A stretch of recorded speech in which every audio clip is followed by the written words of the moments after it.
Mario Manningham. Stay locked in between the lines with Coach Stella.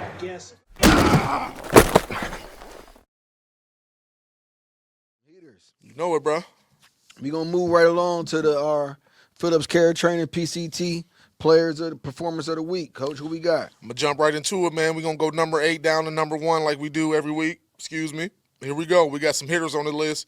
Playoff edition. So a lot of times with these stats, it may not be as crazy as some of the stats we had in the regular season, but it ain't always about the stats because we're in the playoffs now. It's win or go home. So sometimes just the magnitude of that could take a game to another level. So here we go. Number 8, Maslin Jackson Jr., wide receiver, Geno Zemansky. 2 catches, 122 yards, 2 touchdowns.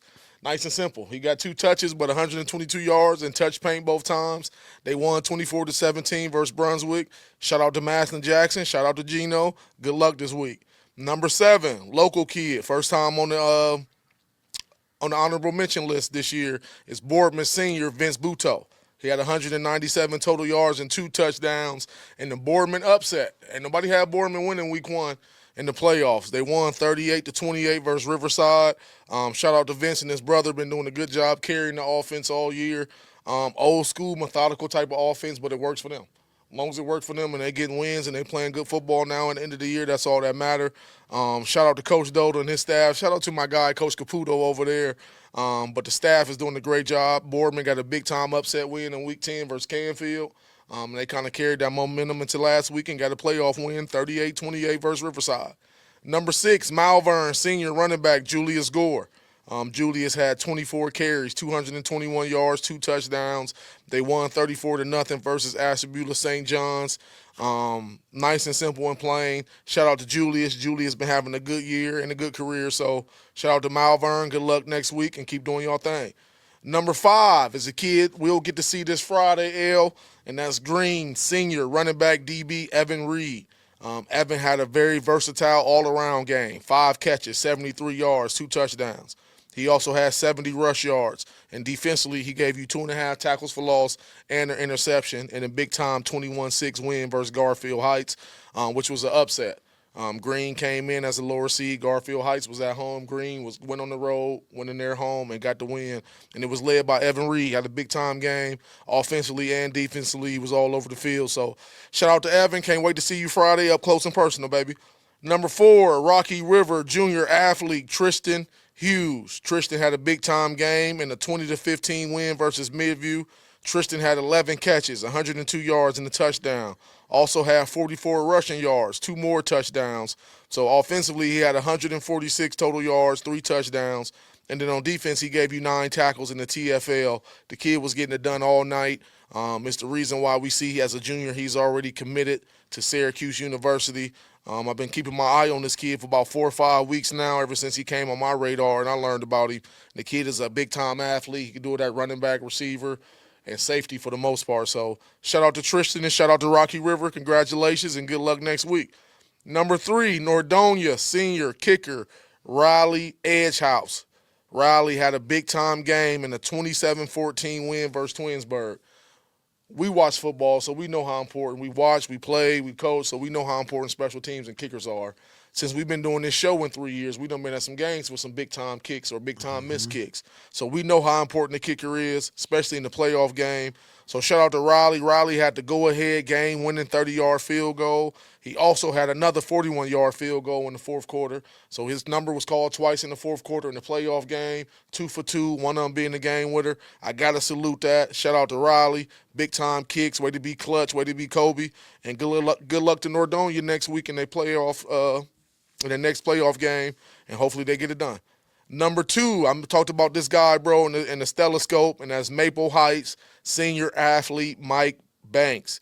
Mike had a total of 19 touches, so that's rushing and catches, returns for 244 yards and 3 touchdowns in a big 42-33 win versus Chardon. A lot of people didn't think Maple Heights would be able to beat Chardon. They thought Chardon would slow the game down, methodically beat them up, wear them down over 4 quarters, kind of like we was just talking about with Poland, and see if Poland can do the Liberty. A lot of people had that thinking with the Chardon and Maple Heights game. And Maple Heights came out and put up 42. It helps when you got Luke Anslover back at quarterback. So now you got Mike Banks. I could play him at his natural spot with his receiver, or I could put him in the backfield next to Luke. Or I could put Luke out at receiver, and I could snap it to Mike and let him be Wildcat and go to work. And he did his thing. Coach Shaq Washington said he told him, it's going to be times in this game I'm going to need you to really carry your football team and take us to a win, and he did that. 19 touches, 244 yards, and 3 touchdowns. I think he answered the bell from what the coach's challenge was. So shout out to Mike Banks, man. He ain't big in stature, but he big in game. I like your game, baby. Keep doing your thing, and good luck this week. And number one, our PCT Peak Performer of the Week is Berea Mid-Park Junior quarterback Dylan Papleshak. I don't know if you've seen these numbers, L, but brace yourself. In the playoff, Division I playoff game, this kid went 27-36, 437 yards, and 7 touchdowns. And they won 48-24, so it's not like it was a 65-3 type of game where it was wasted calorie stats.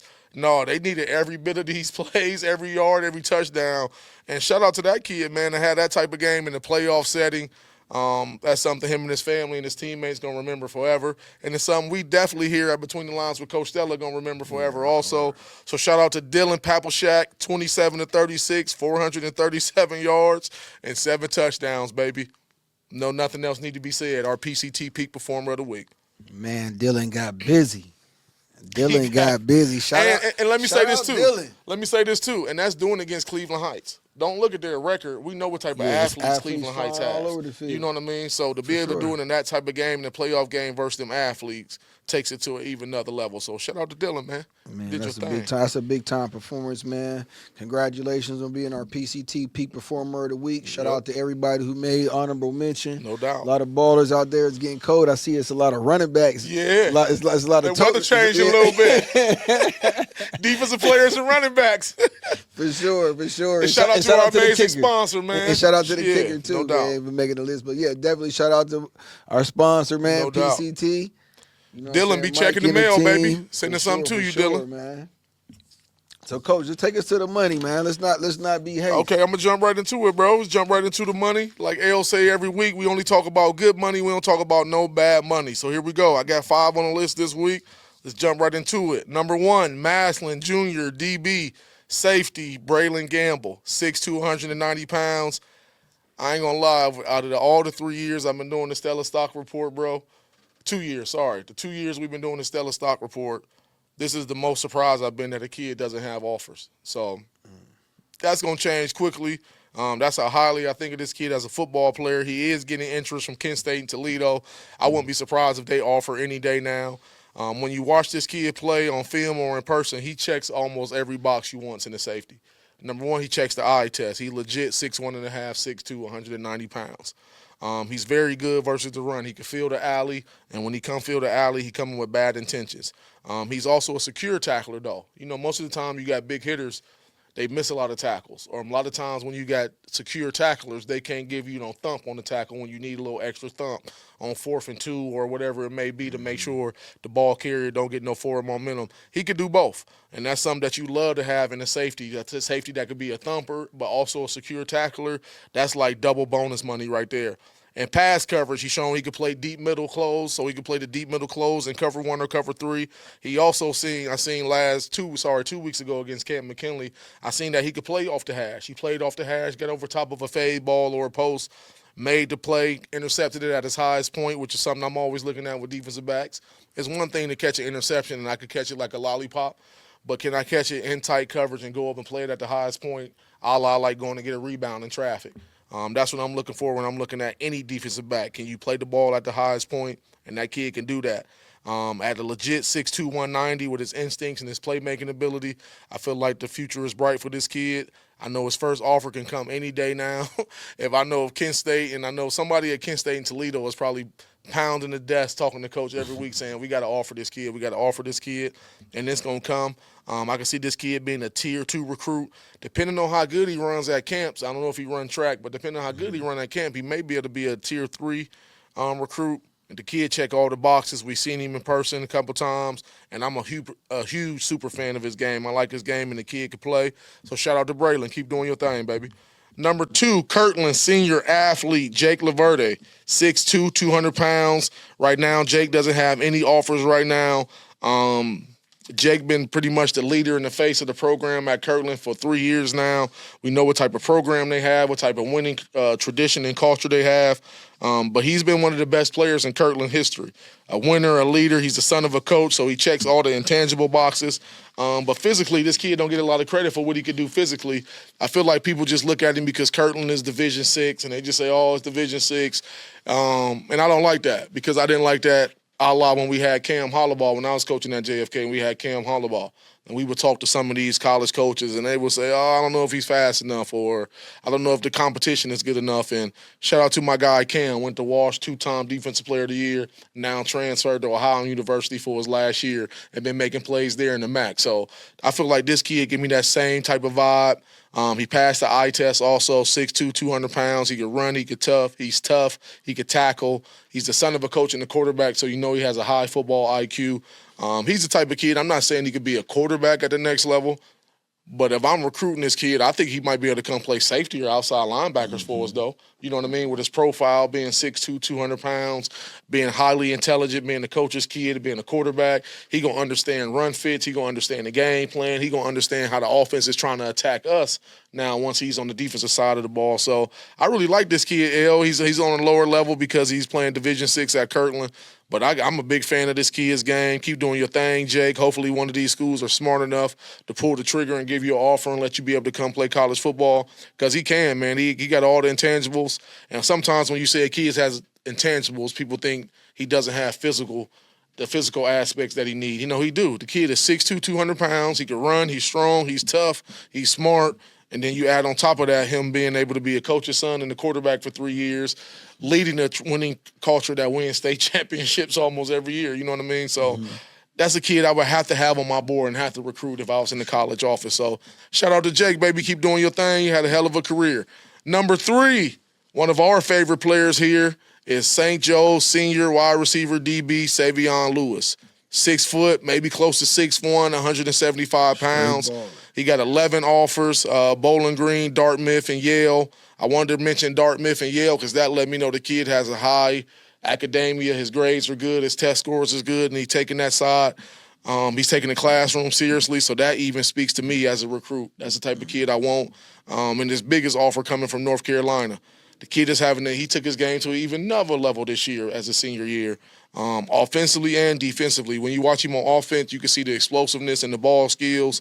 He had a crazy one-hand catch a couple weeks ago on the sideline, keeping his feet in.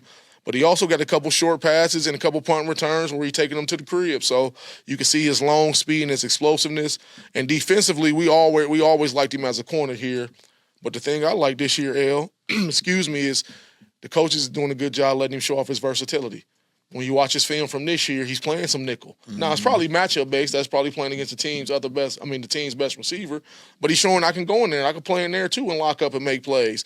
Also seen him playing deep, one high, middle close safety and making an interception and taking it to the crib. So what the kid is showing me is he's an all-around defensive back. Yeah, straight, yeah. If you need him to play corner, he can play corner. If you need him to play field corner, he can play field corner.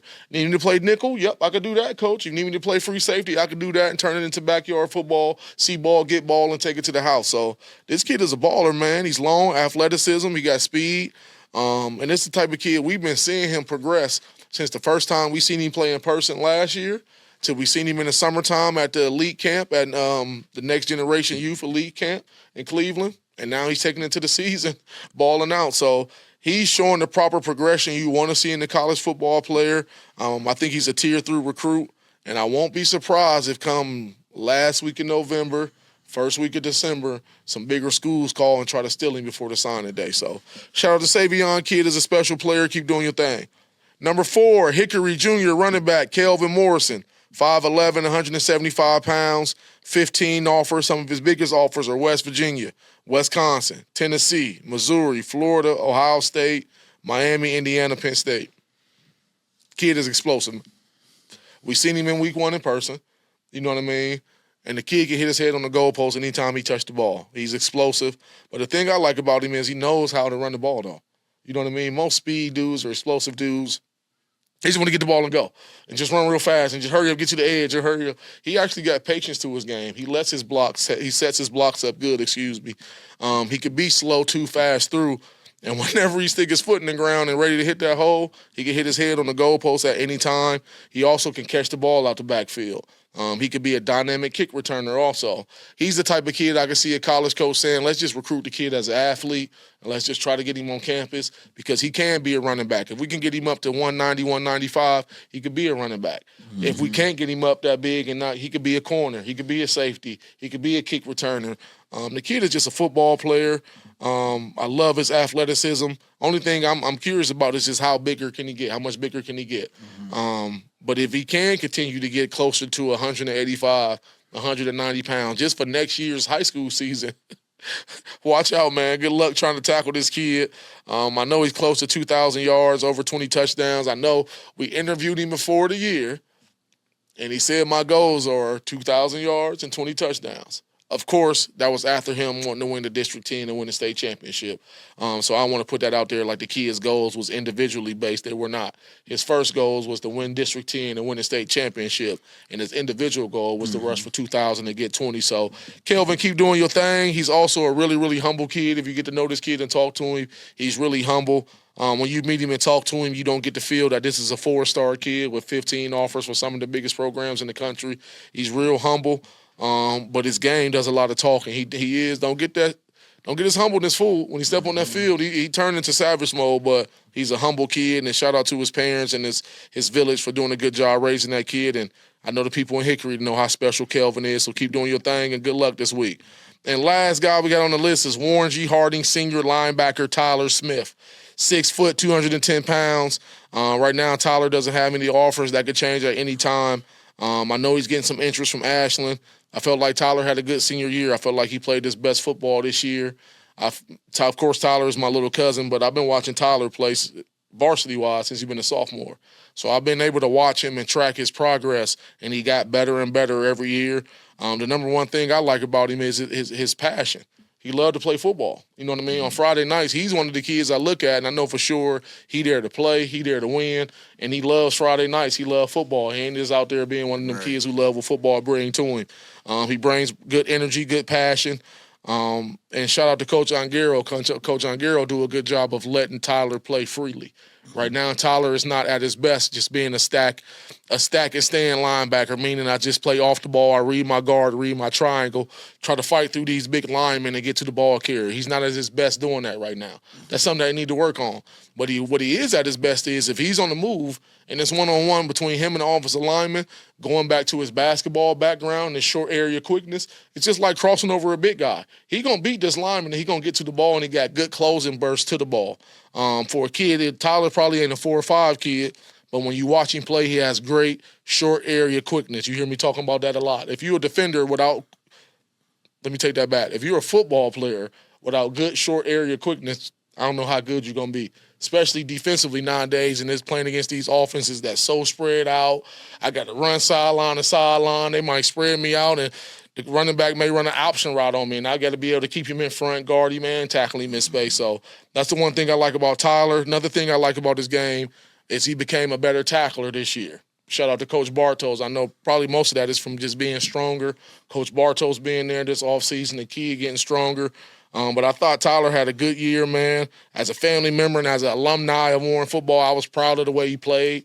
He wasn't perfect at all. No, none of the kids were perfect, but when I watched Tyler play, he brought passion, he brought energy, he brought leadership, he came to win, and he made plays. He had some big-time hits.